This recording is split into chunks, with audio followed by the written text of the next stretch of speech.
Hey, hi, hello, how's it going? I have a UU match for you guys against the Thestarspiritstudios. This is one of many matches taken by me and Chase at their LA fundraiser event this weekend where we tried to earn enough money to go to LA or whatever, that kind of thing. But I kind of expected the whole thing to be a huge flop. I was just going to be like, okay, we're just going to do this thing, and then at the very least I'll have a good amount of material, and we'll be set on uploading for the next couple of weeks. But much to my surprise, we actually pulled through, and both of us get to go to LA, so I really can't even begin to thank you guys, everyone that showed up, even if it was just for watching, for battling. You know, you gave me material to upload for the next couple of weeks, for donating. You actually made it happen. So I'll talk a little bit more about it at the end of the video, since I don't want to be too sappy right now. But we're just gonna go ahead and get into the match. Yeah, so he leads off with the Porygon Z. I decided to lead off with Roserade. Since they are the same base speeds, I don't really know shit about it on the first turn, except for the fact that it's not Life Orb or Specs. Otherwise we would have seen Life Orb, and it probably would have brought me down to my sash because Tri-Attack and whatnot. Decided to go for a Sleep Powder, end up missing. That sucks. So gonna go out into my Dusclops because maybe there's some kind of chance that he's gonna end up being Scarf. So go out into this thing. If he switches out, maybe he is, or he just doesn't have the Dark Pulse or doesn't want to fucking deal with it, or has something better to deal with it. So he goes out into Honchkrow as I set up a sub, and believe it or not, I'm actually gonna end up on top of this matchup as long as I have a sub up against it, because he can't hit me with Sucker Punch, since I'm just gonna end up going for the Curse, and I can just keep going for subs to run him dry on HP, that kind of thing. But Curse does go through sub. I don't think he knew that, or if he did expect me to go for the Will-O-Wisp or whatever and try to begin, you know, just sucker punching and that kind of shit. I don't know if he expected this set or anything like that. But I end up going for double subs just to get low on HP and be able to pain split the next thing. And it turns out his HP is divisible by 4. Not really something I would recommend to have going on there. Either dump some HP EVs in there, because he would have lived with a little bit if he wasn't divisible by 4. But that kind of thing.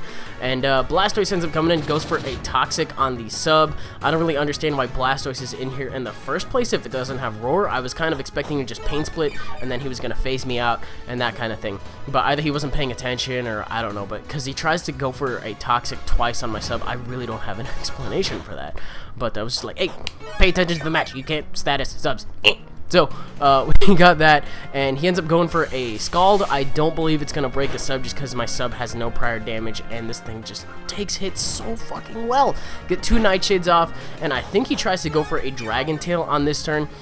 I guess not knowing that it wouldn't phase out subs. That's probably the reason people run Roar over Dragon Tail on Blastoise, because it's able to take hits and phase out through subs.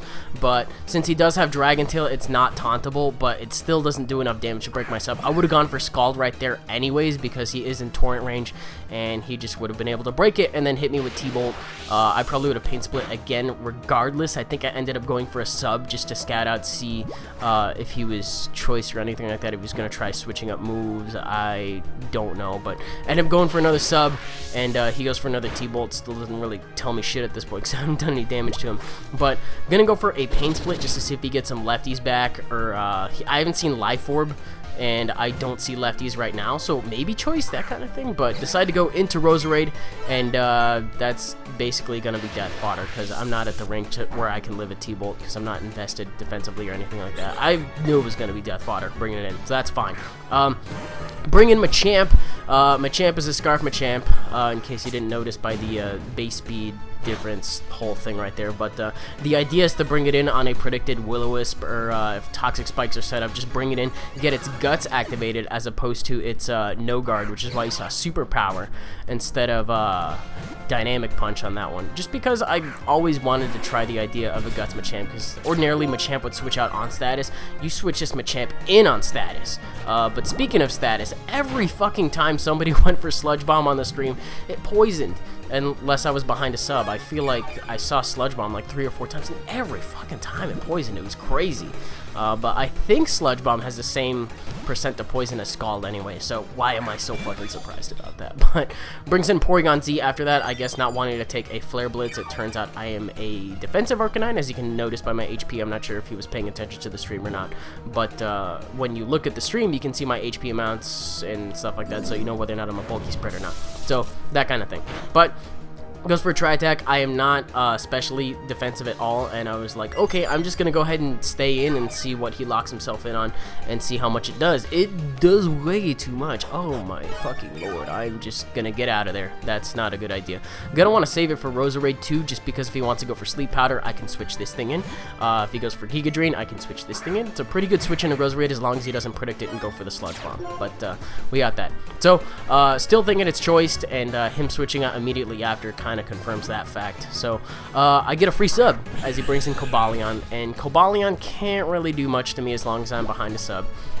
I mean, he can Iron Head or he can Stone Edge. Those are really his only two things. Or he could set up a sub of his own, but just based on the fact that I did the thing to the Honchkrow earlier in the game, that's probably not going to work out. So, set up a sub just to get some HP down to the point where I can get some Pain Split recovery going on. And I have enough to curse. I don't remember if I end up cursing.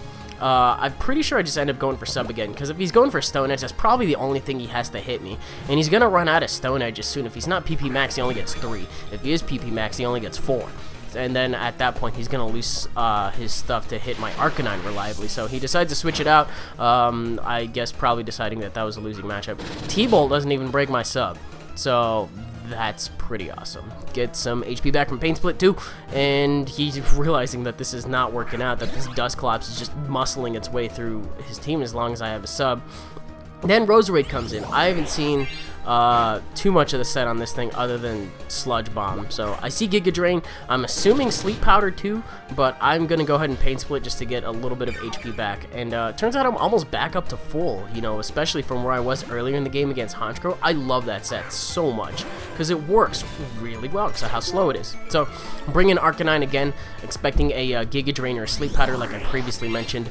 And turns out he goes for the Giga Drain, doesn't end up doing too much. I think I had a matchup earlier in one of my videos. It might be privated, just because I privated all my Black-White 2 matches just to kind of stay out of trouble until the English release. So for anyone that's wondering why those are privated, I will go ahead and, you know, make them public again once October 7th rolls around. So there's that. But go for a Flamethrower, just going back to the game. Turns out, just based on the damage from earlier, I kind of expected to die right here. But the RNG is sometimes a very cool mistress because it scores a min on this one.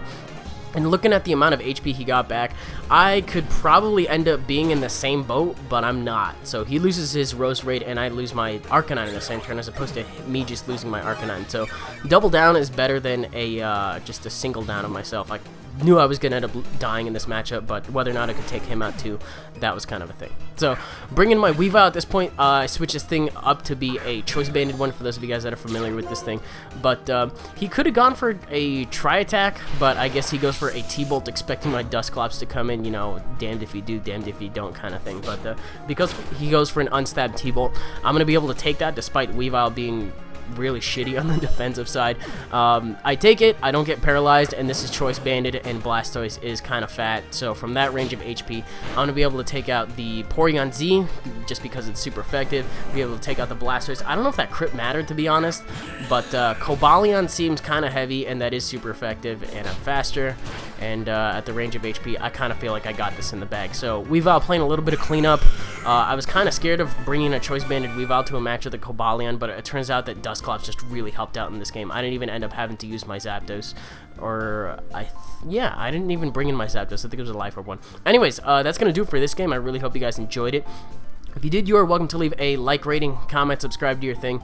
As for channel updates going on, I'm going to see if I can schedule some videos for later this week, because I'm going to be super busy over like the next week and a half, 2 weeks, owing to the fact that I'm going to be in LA from Thursday of this week to Wednesday of next week, basically for the PMP tournament and that kind of thing.